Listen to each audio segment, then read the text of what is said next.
Parmi les problèmes quand on devient adulte, et même avant, qui nous tombent dessus, c'est que ces émotions qui nous servent simplement de signaux, on commence à les voir elles-mêmes comme un problème. Les émotions sont un problème et on aimerait qu'elles disparaissent quand elles se manifestent, plutôt que de simplement écouter ce qu'elles ont à nous dire et de répondre à ce qu'elles nous ont signalé. Et il y a un moment dans le film qui est absolument typique de cette différence entre un enfant et un adulte. La réalisatrice demande à un enfant « Mais tu fais quoi quand tu es triste ?» Et l'enfant répond « Ben, je pleure. » Poser la même question à un adulte.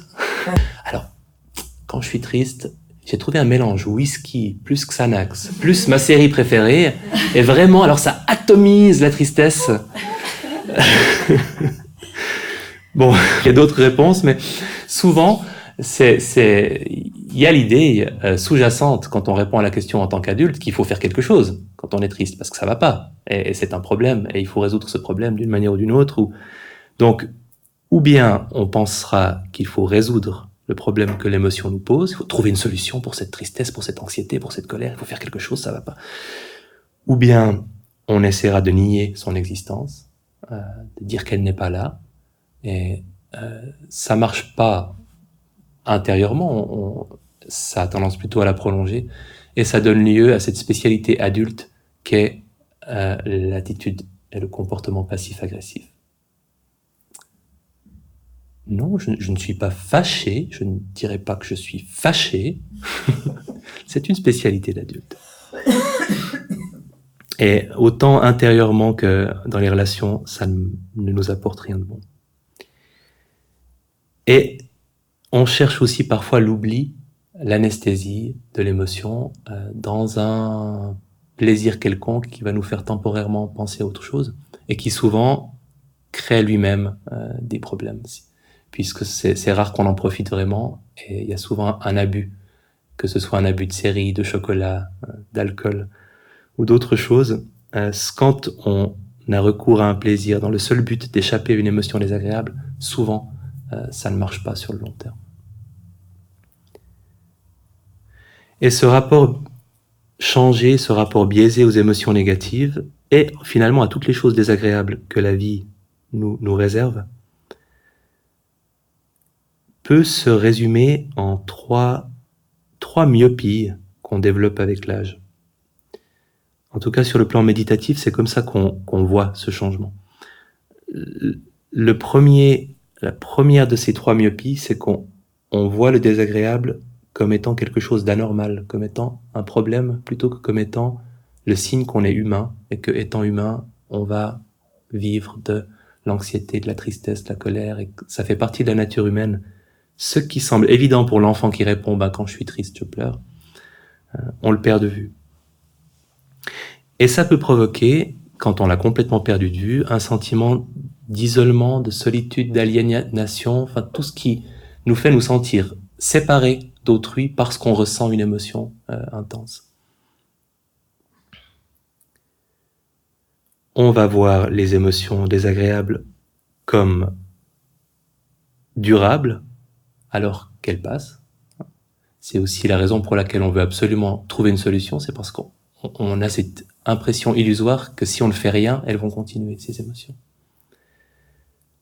On les imagine durables alors qu'elles passent, et on les imagine stables, alors que même avant d'être passées, elles changent constamment. Et que l'anxiété, si on observe ce qui se passe dans le corps, ça n'arrête pas de changer. Les sensations et le ressenti émotionnel aussi. Et on le solidifie dans notre esprit. On se dit, cette émotion ne change pas, elle est constamment la même, et elle va durer si je ne fais rien. Dans le film, un des enfants dit « Perdre quelqu'un qu'on aime, ça rend très triste d'abord, mais on peut encore être heureux après. » Il a 4 ou 5 ans. C'est cette idée que, quoi qu'il arrive, il y a un moment où cette chose-là va passer. Les grandes émotions, comme les grands et les petits drames, montent puis redescendent. Et la troisième myopie, c'est que on va voir le désagréable, les émotions difficiles, comme faisant partie de qui nous sommes. Et dans notre vocabulaire, ça ressort beaucoup parce qu'on va volontiers dire « je suis une personne anxieuse » ou « je suis une personne plutôt colérique ». Donc, on assimile les émotions à notre personne ou à notre personnalité et on se sent remis en question dans notre identité quand on se sent par exemple anxieux pendant un certain temps. C'est vraiment nous qui sommes devenus anxieux. Alors que méditativement, une émotion n'est pas qui nous sommes, mais quelque chose qui nous arrive et qu'on peut observer comme ne faisant pas partie de notre identité, mais comme étant simplement un phénomène qui apparaît dans notre corps, dans notre esprit, et qui change et qui passe, et qui n'est pas qui nous sommes, qui ne nous appartient pas. J'ai deux anecdotes par rapport à ça.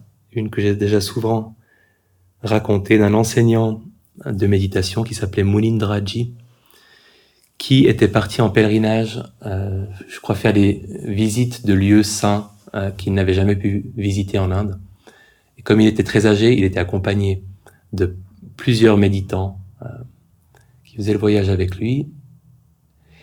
Et ils se sont retrouvés, je ne me rappelle plus les détails de l'histoire, mais à devoir attendre pendant très longtemps un bus dans une gare routière indienne. Si vous êtes déjà allé en Inde et que vous représentez les gares routières indiennes, c'est le chaos absolu, en tout cas, quand on n'en a pas l'habitude. Il y a beaucoup de mouvements, beaucoup de bruit, beaucoup de confusion sur quel bus va où, et ça peut être une source de stress pour le voyageur pas expérimenté. Et il faisait extrêmement chaud, et le bus ne venait pas. Et un des méditants a demandé à Munindra, mais est-ce que ça va? Parce qu'il était quand même très âgé, et il a répondu, il y a de la chaleur, mais je n'ai pas chaud.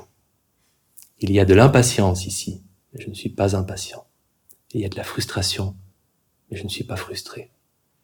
Et c'est exactement cette capacité-là, peut-être qui frimait un peu, mais c'est exactement ça. C'est toute la différence entre être anxieux et observer de l'anxiété qui se manifeste en soi, mais garder cette position d'observation. Et pour dire que le film est une mine de citations, une petite fille qui a un problème au cœur, dans le documentaire, à laquelle, à un moment, on demande si ça va, et puis elle répond de façon apparemment directe et peut-être un peu pédagogique pour aider l'adulte, mais moi ça va très bien, c'est mon cœur qui ne va pas.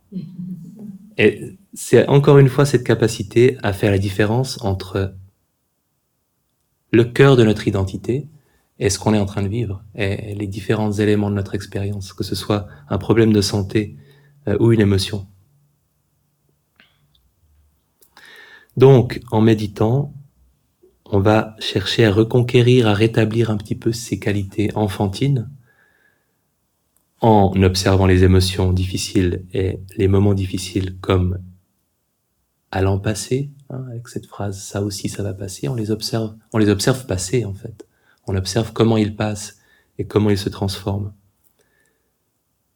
Et on les observe comme n'étant pas nous, comme quelque chose qu'on peut nommer, sentir dans le corps, identifier. On réapprend déjà ça. On peut aussi se reconnecter avec cette idée d'humanité partagée, du fait que les émotions qu'on vit, tout le monde peut les vivre, et tout le monde les vit à un moment ou à un autre. Ne pas se sentir seul avec notre identité à vivre une émotion, mais s'ouvrir à nouveau à la possibilité qu'on partage cette émotion, qu'elle est complètement normale avec n'importe qui d'autre. Et on peut aussi donner plus de place au plaisir, n'entraînant pas de risque de dépendance, dont on parlera dans 2 semaines, comme la bienveillance, la générosité, la compassion, la capacité à nous réjouir du bonheur d'autrui, et plus généralement notre capacité à profiter des moments agréables quand ils sont là, à être complètement à ce qu'on fait quand on a du plaisir à le faire, à profiter temps qu'on passe avec des gens qu'on aime en étant là aussi complètement dedans. Donc, se réapproprier ces plaisirs-là pour leur laisser plus de place.